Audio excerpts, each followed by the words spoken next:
Hello everybody, I am joined by Brian from Anarchy Models, and today he's going to be showing off some new airbrushing things that he's brought along. So Brian, you have a Kickstarter at the minute. I do. For some new stencils. Yes. Right, what exactly are you bringing to us today? Well, in this video, we're going to be looking at our new brickwork stencil. You get the two different sizes in the same stencil, which is this one. Okay, we set that in.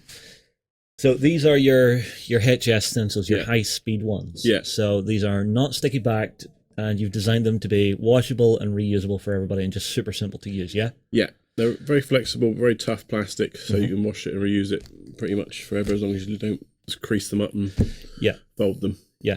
So basically, sky's the limit for colours on these. It's just picking your base colour and then your over colour to actually get the effect you're after. Yeah, you kind of got to think in reverse. So for spraying bricks, you're going to start off with your mortar colour. Yep. So that would be like a sandy colour in most cases. And then you would spray the red through the holes in stencil to create the bricks. And then what would you normally use this for? So if you're doing some HDF terrain that you want to throw some cracked brickwork and things onto... Yeah, you can use it to do something like this one here, where you've got like the concrete's broken through and you've got bricks underneath.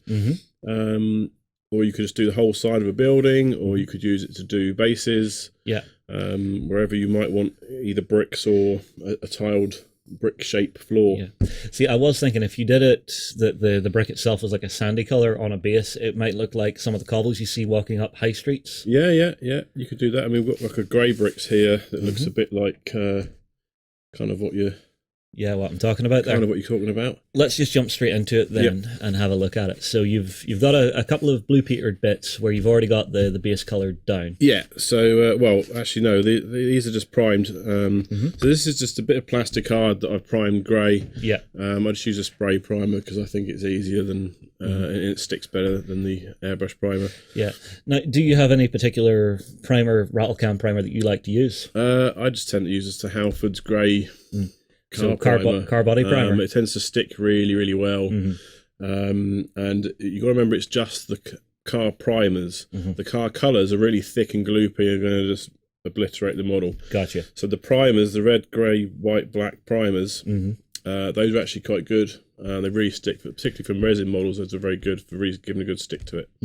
All right, now if we move all this out of the way for a second, because one thing you were talking to me about off camera is the actual scales that you've made for these. Yeah. So you've got a little board here with its scale on it. Okay, and this is your smallest one then, yeah? Yeah, this is the Brickwork Micro. So this is the smaller version. So you use this on smaller terrain or just wherever you want smaller bricks. There's no set scale for things. It's whichever looks correct. Yeah. People often ask me what scale are they, and it's well, these could be breeze blocks or they could be normal house bricks, and so it's or a farmer's friend. Or a farmer's friend. Oh no, I remember my brother actually used to be a bricklayer, so he knows all the sizes. Yeah, so you know, it's whichever size looks correct for what you're doing. Yeah, that, and you know, there's nothing to say you can't just experiment with these. Say you do a set, you actually put it beside your miniature, and you go, well, that looks wrong. You could just reprime over the top again. Yeah. And then go for your other scale. What's the other scales you have there? This is the other size that we're doing as part of the Kickstarter. This is our small and mini size, where you get two as part of the same stencil. And the idea is that you can cut this down the middle and have two separate ones if you want to, or leave them together. It's up to you. Yeah. Okay, I tell you what, let's get a piece of the plasticard and actually see how this goes down. Let's break out the airbrush, yeah? Yeah. So to start with, we're going to be spraying our mortar colour. So we've got like a sandy colour in the airbrush already. And you want to be spraying thin light coats on so that you don't pull the paint too much. Now I can see it's very gentle how you're building the tone up.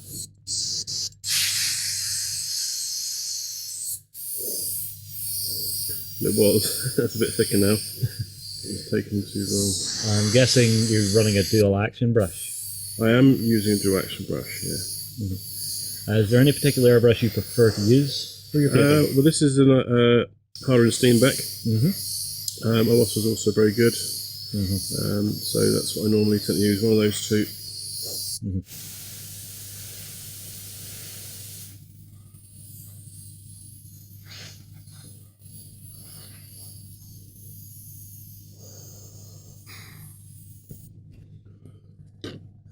Okay, so whenever your sand color's down, I'm noticing you haven't actually put it on so that it's a full base color. There's a little bit of gradient in there through to the grey as well. Is that deliberate?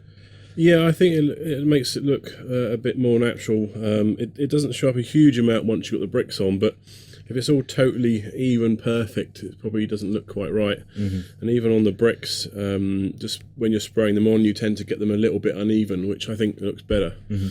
All right, so what size of brick do we want to do on this little sheet? I think we'll do this size here, which is the mini on the smaller mini set. Okay. So I'm just going to use this one.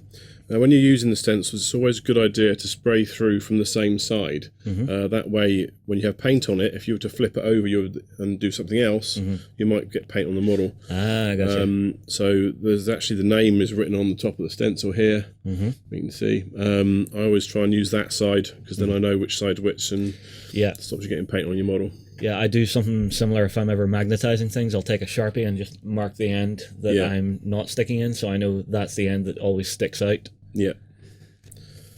Okay. All right, let's have a look. So we're laying it down over the top, yeah? Yeah. So you're going to hold down the stencil as tight to the model or the test piece as you can. And then here already, I've mixed up a brick colour. A red primer is quite a good colour for that. So like some of the tank sets do like a red oxide sort of colour. You could use that, but this is actually a mixture of this one, that one, and a little bit of that has made the brick colour. So mainly scarlet red, and then a little bit of the other two, and you just tweak it to get it where you want it. I'm assuming you mix by eye. Yeah, I just play around with it till it looks right, I think. Yeah.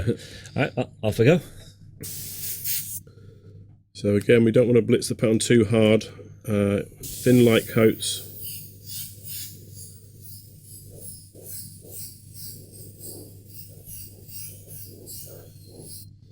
The trick is to not move the stencil. What you can do if you want to is actually tape it down. And if you're going to be using this on, say, some MDF terrain or something, you would use it before the terrain's built. Yes. And then assemble it with the brickwork already on it. This is something I've talked about before because I'm a huge fan of the foreground terrain that's out there. Yeah. And whenever I see it on the sprue, I just think I could lay a pattern over it and actually just do something like this and then build the kit. Yeah. Correct. All right, so let me take the stencil away. And instantly, boom, we have our brickwork. Now you can also use it to do something like this, which is quite fancy, which looks quite cool, which is actually very similar to what we've just done. So we'll do that now. Okay. So is there many more steps to that? Not really. There's only really the main step is you're going to create a mask to create that effect, and then the only other step is to add the cracks on. So it's actually almost the same as what we've just done. Okay, cool. So we'll need to get our sandy color down and then our brick, or do we do our mask before our brick? We're going to get sandy color. The sandy color needs to go down in the crack. So we need to make the mask first. Okay. So you would paint your either use the existing colour that's on the terrain already if there is some, and just leave that as the base colour, and then we're going to add to that with just this piece here. Okay. So the way we do that is we take our mock-up piece of building, and we're going to add to that with some type of mask. This is just some of my offcut of my HD stencils, which is just a sticky material, but you could use masking tape or something else as well. Right. Are people able just to pick up blank sheets of this? That's something I keep meaning to add to the website, so I'll be adding it on at some point. No worries. Otherwise, just use some masking tape. Something that isn't going to wreck the model and it's going to peel off nicely. Yeah, the adhesive isn't too strong. Yeah. So we're going to start off by making our little mask. And you try and imagine how you think cracked concrete or building work might look. So we're going to try and do quite a rough sort of jaggedy shape. Yeah. So if anyone's ever looked at an old building where maybe the plaster is falling off the wall from the building settling, it's kind of what we're making here then. Something like that, yeah, or maybe where some sort of explosion has taken the render off the building. And you could spend quite a long time making this look amazing, but I'm just going to do this quite quickly. Now, you see, I think Lloyd would love this because he always loves taking and just upgrading his terrain with things like this. Well, this you know, hasn't taken very long. We've got our mask made now, so I'm just going to make this a little bit smaller, and I'm guessing a super sharp blade is a good idea. It is a good idea, yeah. So we're going to use that to mask off the piece of building, but we still need this bit, so don't lose that bit. Okay. So we're going to stick that on. Obviously, you need to mask off the whole area, so this is just a suitable size for what we've done. Yeah, so you don't get any overspray. Yeah. If you're masking off a piece of building, make the mask, tape round it or some paper. You don't have to use the masking material or tape to cover the whole model. You can just use newspaper or something to cover most of it. Yeah. And then you just cover up this. And you'll make sure it's pressed down firmly, otherwise you might get the paint go underneath.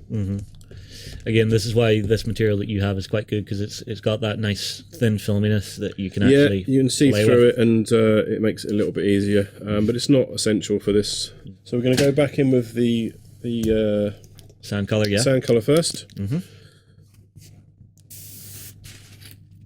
And I assume you always just do a little bit of a test spray onto a bit of tissue before you spray onto your component. Just to make sure that it's not clogged up or anything. And also sometimes it's a good idea just to start the air away from the model, because sometimes when you start the air, you can do like a little spray like that. A little spatter. So you start the air away from the model somewhere else, and then bring it over, and then use the trigger to turn it on and off. So see, it's small muscle memory bits like that I would always forget. Well, it just becomes second nature once you've done it a lot of times. So we're just going to build up the sandy colour here.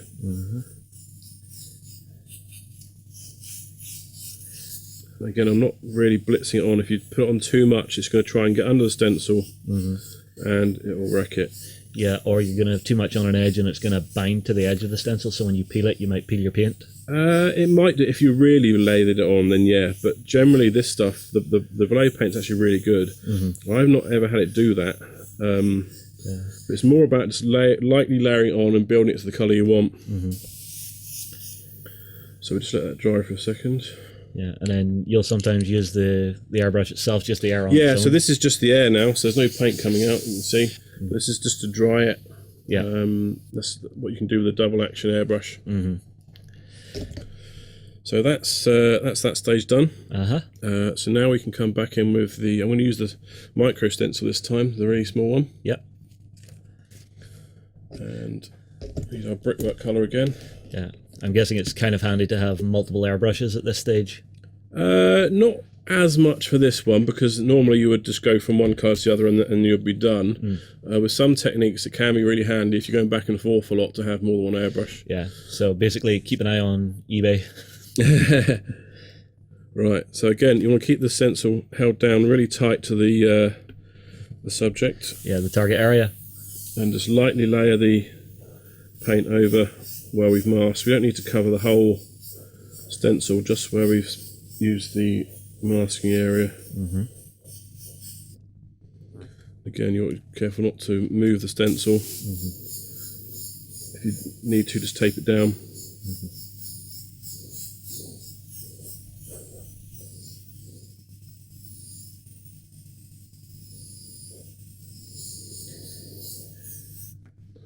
So we can't actually see where our mask is anymore. That's all nicely camouflaged in. Yep.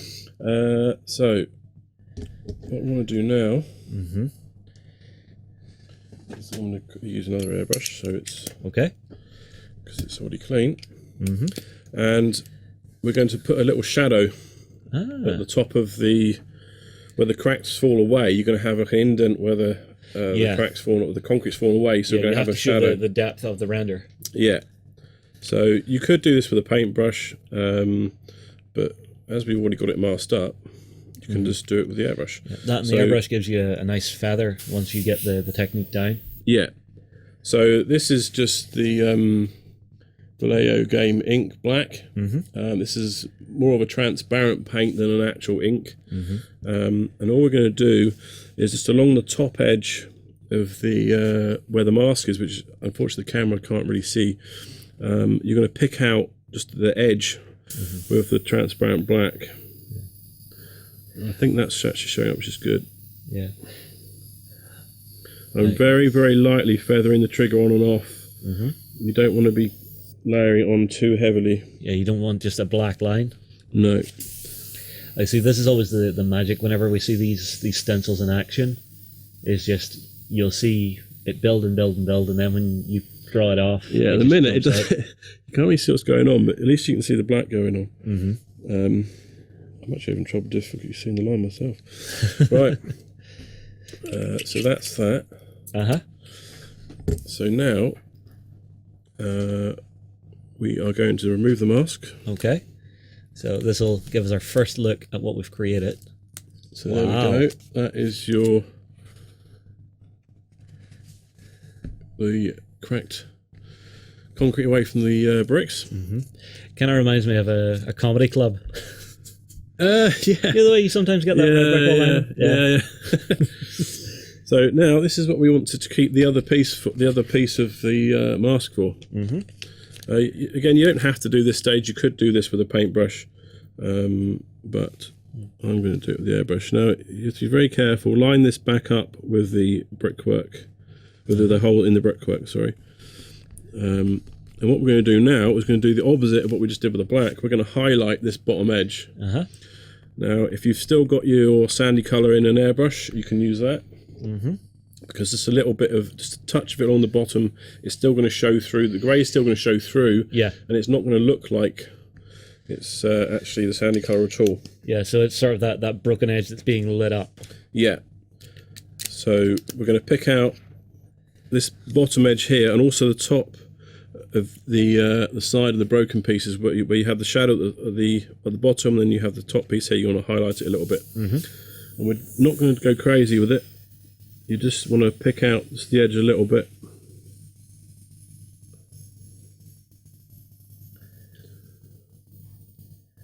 And that's probably all we need to do. Then you can also, if the building's still looking quite plain, you could just dust on some little bits of the sandy colour here and there, and just sort of give it a bit more. So a little weathering, bit of variation. So. And then, so the only thing missing is the final little cracks that you had done. Yeah. Now for that, you want to leave the mask on. If you take the mask off, you can have the cracks going through the bricks, which I don't think looks correct. I think you want to have just the renders cracked off. Now you could do that with a paintbrush, but we actually do a stencil, which is actually the vein stencil for the creatures, but you use the right colours, it looks like cracks as well. I see. So we're going to use the black that we had in there already from the shading. Yeah, we so can use more that. of our ink. Yeah, just a little bit more. We can use that to do the cracks with. Now, if you can try and line up cracks with sort of interesting bits on the mask, you can actually see through it. But you're going to need to mask off the bits you're not using.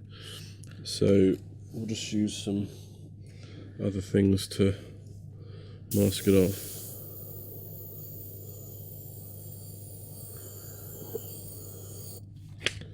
So now we've got the crack coming off the side of the thing, and although it's gone onto the bricks, the mask's still on there. So that's why we did that. Yeah, so whenever you bring that off again, the crack will begin at the render. It will, yeah. So just have a bit of a play around, see where you think the cracks are going to look good starting from, and then just remember to cover up the bits that you're not currently using.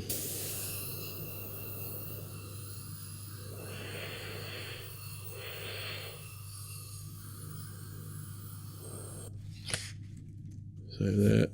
Wow, that looks really good really quickly. Yeah, like I said, you could use a paintbrush, but you know, this is already ready to go.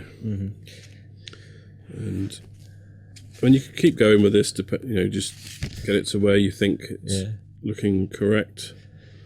See, this kind of makes me want to build something from maybe the Fabled Realms and do this effect to some of that wattle and daub inset. Yeah, could do. So I mean, what you can also do now as well, if you wanted to, is in the same light, I don't know what you call it, the same light direction, you could highlight the top of all of these, the bottom edge, sorry, of all of the cracks, and that would make it look even more sort of 3D. So now we can take off our mask. You want to come in from the side with a knife or something. We're going to take that off. And ta-da! So now we have the that looks finished thing. Really, really good. I'm super impressed. Well, Brian, thank you for bringing that in and showing it off to us. Everybody, tell you what, make sure and go and check out the Kickstarter. Get your comments in below. How do you think you would use this particular set of stencils? Myself and Brian will move on, and I'm sure we'll be back very soon with another tutorial for you. Bye. Cheers, guys. Go ahead and check out our other content on screen now. And while you're at it, why not hit subscribe and remember to ding our dong. Go on, you know you want to click it. Go on.